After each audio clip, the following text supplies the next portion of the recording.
My happiest moments were in the visiting room, especially with my partner and daughter. I'll always remember the day she came to visit and showed me that she was learning to read. It was incredibly emotional.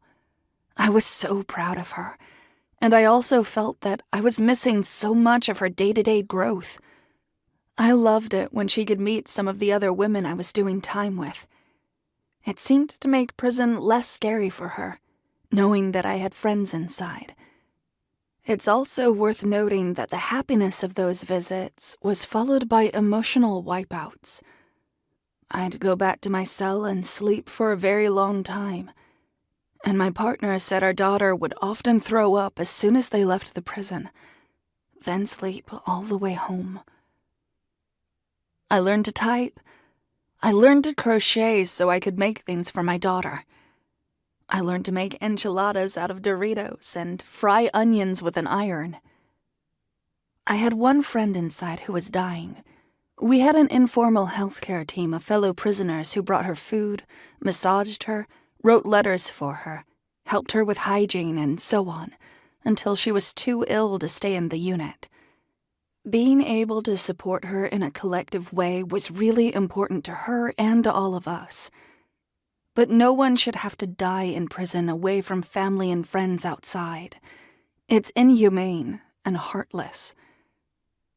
My sentence was short, but even in that time, things got worse.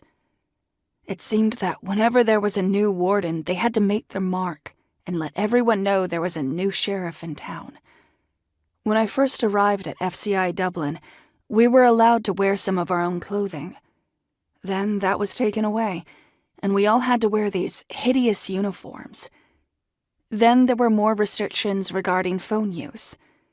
Important programs like meditation and yoga were canceled for being too soft on criminals. The prison was really overcrowded. Long-termers I knew had it the hardest. They went from having single cells to being 3 people in a cell built for 1. That was hard enough if you were doing a short sentence, and really awful for people who were doing decades inside.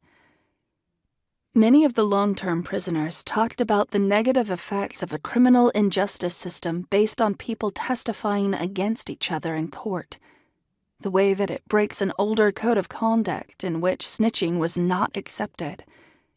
It makes it so much harder for prisoners to trust each other in big and small ways.